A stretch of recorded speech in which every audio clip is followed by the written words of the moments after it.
దేశాన్ని చాలా బ్రహ్మాండంగా అభివృద్ధి పదవులకి నడిపిస్తామని చెప్పి వాగ్దానం చేశారు. ఒక్క అంశాన్ని మనం పరిగణలోకి ఈరోజు తీసుకుంటే 2014లో నరేంద్ర మోడీ గారు అధికారంలోకి వచ్చిన నాటికి ఈ దేశం యొక్క అప్పు కేవలం 55 లక్షల కోట్ల రూపాయలు.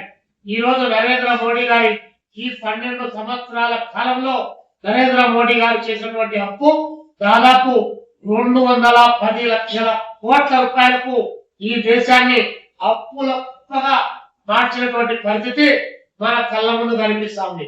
నాడు మన దేశ జనాభాలో 2014లో 45,000 రూపాయలు మాత్రం ఒక్కొక్క తలకాయ పైన అప్పుంటే ఈ రోజు 1,45,000 రూపాయలు ఒక్కొక్క తలకాయ పైన అప్పు మెదిచింది. ఇదేనా ఈ 12 సంవత్సరాల కాలంలో నరేంద్ర మోడీ గారు సాధించినటువంటి ప్రగతి అని చెప్పి ఈ సందర్భంగా అడుగుతా ఉన్నాం. నాట్ ఓన్లీ అప్పులే కాదు, ఈరోజు ఆకలిలో గాని, పత్రికా స్వేచ్ఛలో గాని, అదేవిధంగా లింగ సమానతలో గాని, రాజ్యాంగ విలువలు కాపాడడంలో గాని ఈ ప్రభుత్వం పూర్తిగా వైఫల్యం చెందిందనేటువంటిది ఇది కళ్ళ ముందు మనకు కనిపిస్తా ఉంది. దానికి ఉదాహరణగా మనం ఈరోజు తీసుకుంటే రైతాంగానికి సంబంధించిన ఆటలు తీసుకుంటే 2012లో 1,42,000 మంది రైతాంగం ఆత్మహత్య చేసుకునేటువంటి లెక్కలు ఉన్నాయి. కానీ 2024 వచ్చినప్పటికే 4,76,000 మంది ఈరోజు రైతులు ఆత్మహత్య చేసుకున్నట్టే. మరి ఈ ప్రభుత్వం నిరుద్యోగులు ఆదుకోలేకపోయింది. పెరుగుతున్నటువంటి నిత్యావసర వస్తువుల ధరలు వాటిని అరికట్టలేకపోయింది. ధరలు స్థిరీకరిస్తాం, నియంత్రిస్తామని చెప్పినటువంటి నరేంద్ర మోడీ 2014లో 30% ధరల పెరుగుదల ఉంటే ఈరోజు 2026లో దాదాపు 300% ధరలు పెరిగిపోయాయంటే ఈ ప్రభుత్వానికి ఎక్కడైనా నియంత్రణ ఉందా అని చెప్పి మేము అడుగుతా ఉన్నాం. రోజువారీ పెట్రోల్, డీజిల్, గ్యాస్, అదే విధంగా ఈరోజు సిఎన్జి గ్యాస్ 1,790 రూపాయలు వాణిజ్య గ్యాస్ బండిల్ ఈరోజు 3,251 రూపాయలు 50 పైసలకు పెరిగింది. అది ఎక్కడో బాంబేలోనో ఢిల్లీలోనో కాదు, విజయవాడలోనే ఆ స్థాయికి పెరిగినటువంటి పరిస్థితి ఈరోజు మనం చూస్తా ఉన్నాం.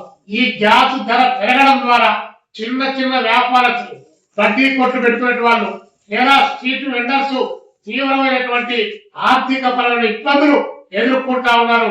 కానీ మాత్రం కూడా ఈ ప్రభుత్వం ప్రయత్నం చేయాలి. ఇంకోవైపున పెట్రోల్, డీజిల్ ధరలు అంతర్జాతీయ మార్కెట్ లో బ్యారెల్ ధర పెరిగిందని ఈ రోజు పెద్ద ఎత్తున దాడి చేస్తున్నారు.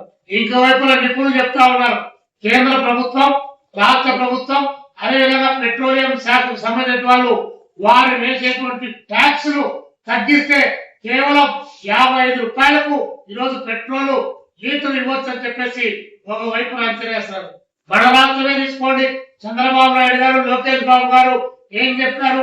యువగలం పాదయాత్రలో చాలా గట్టిగా చెప్పారు, మేము అధికారంలోకి వస్తే పెట్రోల్, డీజిల్ ఛార్జీలు పెంచమన్నారు. అంటే వీళ్ళ చేతిలో అధికారం లేదనేటువంటి విషయం తెలుసు. కానీ పెరిగినటువంటి వాటిని ఈ రాష్ట్ర ప్రభుత్వం భరిస్తుందని చెప్పి ప్రకటించినటువంటి సందర్భం. కానీ ఈరోజు అలాంటిది మన రాష్ట్రంలో దాదాపు 35% వ్యాట్ ట్యాక్స్ లు ఈరోజు వేసి ప్రజల యొక్క నడ్డి పిలుస్తున్నటువంటి పరిస్థితి ఈరోజు కొనసాగుతుంది. అందుకని చెప్పేసి మేము ఈ సందర్భంగా ప్రజలందరూ కూడా పిలుపునిస్తా ఉన్నాం. చంద్రబాబు నాయుడు గారు ఆయన ఈరోజు బయటికి చెప్తున్నటువంటి మాటలు వేరు, ఆచరణలో ఆయన అమలు చేస్తున్నటువంటి విధానాలు వేరుగా ఉన్నాయి. ఎగ్జాంపుల్ మీరు తీసుకోండి, ఆర్టీసీకి సంబంధించినట్లో మేము ప్రైవేటీకరణ చేయమన్నారు. ఒకవైపు ఆర్టీసీ చైర్మన్ గారు ప్రైవేటీకరణకు పరుగులు తీస్తున్నారు. ఎలక్ట్రికల్ బస్సులు వస్తాయని చెప్పేసి ఇంత గ్యాస్ కొరత ఈ రాష్ట్రంలో ఏర్పడతా ఉంటే మన దగ్గర రాజమండ్రిలో ఉన్నటువంటి రిలయన్స్ గ్యాస్ కు సంబంధించిన దాంట్లో ఉంటే ఆ రిలయన్స్ గ్యాస్ ఇక్కడ నుంచి గుజరాత్ కు ఆయన తరలించుకొని పోతున్నాడు. కానీ ఓఎన్జీసీకి అప్పగించి మన రాష్ట్రం వాటా 50% మనం కాపాడుకుంటే ఇంత పెద్ద ఎత్తున ధరలు పెరిగడానికి ఆస్కారం లేదు.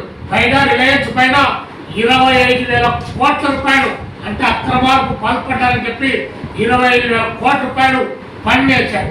అయినా ఈ ప్రభుత్వం ఎక్కడ కూడా ఆ మల్టీనేషనల్ కంపెనీలకు కార్పొరేట్ కంపెనీలకు ఊడిగ చేయడంలో ఎక్కడ కూడా తగ్గనటువంటి పరిస్థితి ఈరోజు రాష్ట్రంలో కనిపిస్తోంది.